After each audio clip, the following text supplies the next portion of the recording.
المكان سور الصين العظيم. كانت ليلة هادئة كل شيء فيها جميل، وفجأة قامت مجموعة من الأشرار بالهجوم على السور، وقاموا باحتلاله تمهيدا لغزو الصين كاملة.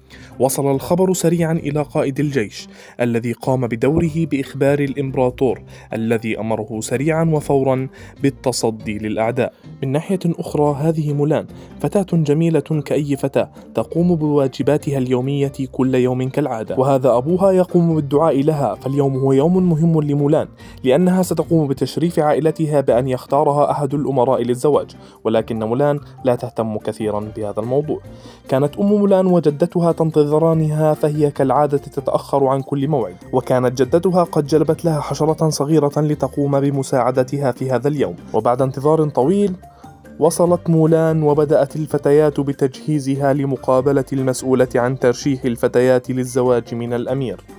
كانت مولان متوترة جدا، وكان من سوء حظها أن اسمها كان أول اسم ينادى عليه من الفتيات. حاولت مولان فعل كل شيء لتنال شرف القبول من المشرفة، ولكن بلا فائدة، حتى انفجرت المشرفة غضبا في وجهها وقالت لها أنها عالة على أهلها ولن تستطيع تشريفهم أبدا. عادت مولان إلى بيتها حزينة جدا، وكان أبوها يهون عليها الأمر ببعض الكلمات الجميلة. وفجأة سمعوا صوتا غريبا من الخارج. نعم، إنهم جنود الإمبراطور قادمون بأمر طارئ. إنهم الأعداء الذين غزوا البلاد، ويطلبون من جميع الجنود الاحتياط العودة للقتال. وكان أبوها من هؤلاء الجنود. أصيب الجميع بالصدمة، إنهم يعلمون جيدا بأن أباها مصاب إصابة بليغة ولا يستطيع القتال أبدا. كان للأب رأي آخر، وذهب لاسترجاع الذكريات، ولكن للأسف كانت الإصابة أقوى من عزيمته. في المساء وكان الجميع مجتمعا، أصرت مولان على إخباره أنه لا يمكن له الذهاب وهو بتلك الحالة، وأن الإصابة ستؤثر عليه. لم يهتم الأب لكلام مولان، وقام بالصراخ عليها لتكون ردة فعلها بأن قامت بأخذ الورقة وقص شعرها لتشبه الشباب، وقامت بأخذ الحصان وانطلقت مسرعة إلى مكان تجمع الجنود. كان الخبر ثقيلا على والدها وعائلتها، وخصوصا أنه يمنع الفتيات من التجنيد في الحرب، وأنه إذا ما تم اكتشافها ستقتل حتما. فجأة نرى تنينا صغيرا يصر على الذهاب لمساعدة مولان، وأصرت الحشرة الصغيرة على الذهاب أيضا. في تلك الأوقات كانت مولان تتدرب على تغيير نبرة صوتها لتشبه به الرجال، فقام التنين الصغير باقتحام المجلس وإخبارها بأنه قادم لمساعدتها.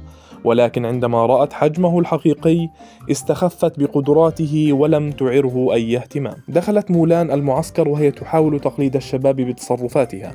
ومن ناحية أخرى كان قائد الجيش قد أوكل مهمة التدريب لابنه الشاب، وقام بإخباره بأن يقوم باللحاق به عند الانتهاء من التدريب، وأن المستشار سيقوم بمساعدته إن لزم الأمر. وعند خروج القائد قاموا بإبلاغه بأن هذا الشاب الذي هو بالأصل مولان هو من قام بتلك الفوضى في المكان. كان القائد غاضبا جدا، وقام بالصراخ على الجنود بالذهاب للنوم، وأنه من يوم الغد سيبدأ التدريب الحقيقي بلا هوانة. في صباح اليوم التالي قام التنين الصغير بإيقاظ مولان استعدادا للتدريب. كان القائد شرسا جدا بالتدريب، وله أسلوب خاص، وكان أول طلب يطلبه من الجنود الصعود على العمود وجلب السهم. كان الإخفاق سيد الموقف من الجميع. حينها أدرك القائد أن المهمة مستحيلة، وأن ما باليد حيلة. حاول معهم بشتى الطرق والأساليب، وكل مرة يكون الإخفاق حليف الجميع بلا استثناء، حتى وصل به الأمر أنه كاد أن يفقد عقله. وفجأة قررت مولان تحدي الجميع، واستجمعت قواها وبدأت بتسلق العمود حتى وصلت إلى السهم. وهنا كان التحول الفارق، تحول بمستوى الجنود جميعا. وصلوا لدرجة أنهم أتقنوا جميع التدريبات وبسهولة تامة. قام القائد الشاب بإخبار المستشار أن الجنود جاهزون للحاق بقائد الجيش، ولكن كان للمستشار رأي آخر حين أخبره أن مستوى الجنود لا يصلح للقتال، وأنهم بحاجة إلى تدريبات أخرى. حينها أصيب القائد الشاب بخيبة أمل كبيرة، ولم يستطع فعل شيء. عندها قرر التنين الصغير وبرفقة الحشرة الزرقاء أن يقوموا بحيلة لتصليح الأمور، فقاموا بكتابة رسالة مضمونها أنها من قائد الجيش، وأنه يطلب منهم التحرك لنصرته في القتال. وقام التنين بالتنكر وإقناع المستشار أن الرسالة من القائد، فاقتنع المستشار وقام بإخبار القائد بالتحرك فورا. وفعلا بدأت الفرقة بالتحرك، ولكن كانت المصيبة عندما وصلوا إلى المكان المتفق عليه فتجمدوا من هول المنظر وكأن على رأسهم طير.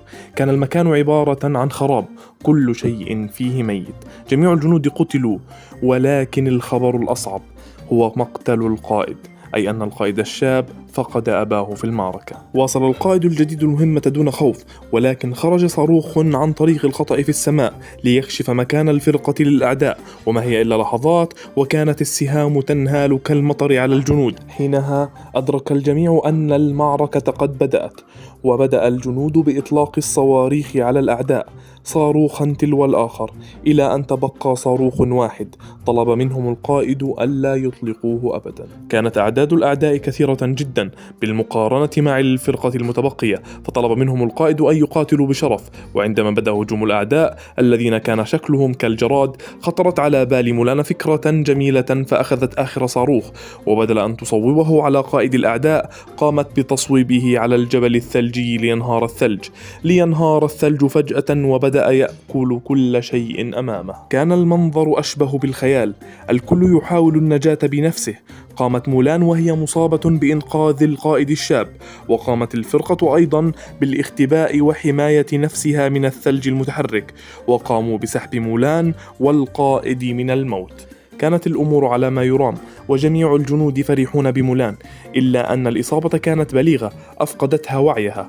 وحينها قام الطبيب بإخبار القائد أنها فتاة وليس شاب. كانت الصدمة عظيمة جدا. حاولت مولان التبرير والدفاع عن نفسها، ولكن بلا فائدة. ولكن القائد عفى عنها وقال أنها أنقذت حياته، وها هو يرد لها الدين، وقام بتركها وأمر الجنود بالتحرك جميعا وفورا. كانت مولان حزينة جدا، وبدأت تجهز نفسها للعودة للبيت، ولكن فجأة بدأ الأعداء بالخروج من تحت الثلج والركام كالأفاعي، واتضح أنهم لم يموتوا جميعهم، وكانوا متجهين إلى قصر الإمبراطور. وهنا قررت مولان عدم الذهاب إلى البيت. نعم، ذهبت مسرعة إلى قصر الإمبراطور، وقامت بإخبار القائد أن الأعداء متواجدون في كل مكان، وأنهم لم يموتوا بعد. لم يعرها أحد أي انتباه، الجميع منشغلين بالاحتفال. وعندما قام القائد بتسليم سيف قائد الأعداء، قام الطائر بسرقته وإرجاعه إلى صاحبه. وهنا تدخل الأعداء الذين خرجوا فجأة وقاموا بخطف الإمبراطور والذهاب به بعيدا.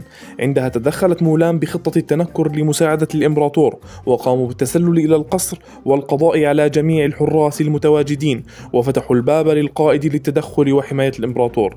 وصل القائد في الوقت المناسب وقام بحماية الإمبراطور، وقامت باقي الفرقة بأخذه إلى مكان آمن. غضب قائد الأعداء جدا، وكان يريد قتل القائد. حينها تدخلت مولان وقامت بربط شعرها ليعلم أنها هي الجندي الذي قام بإغراق جيشه كاملا تحت ركام الثلج، فترك القائد وبدأ باللحاق بها لقتلها. كانت خطة مولان استدراج العدو إلى مكان مرتفع، وبالفعل قامت باستدراجه، ثم قامت بحركة قتالية جميلة، وقامت بتثبيته بسيفه ليقوم التنين الصغير بإرسال صاروخ منفجر ذهب به بعيدا مع الألعاب النارية وقام بقتله.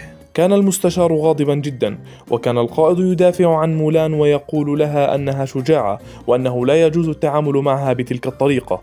عندها تدخل الإمبراطور وقام بحسم الأمور، وقال لها: يا مولان، أعلم أنك قمت بأخطاء كثيرة، ولكنك بعد كل هذا أنقذت أرواحنا جميعا.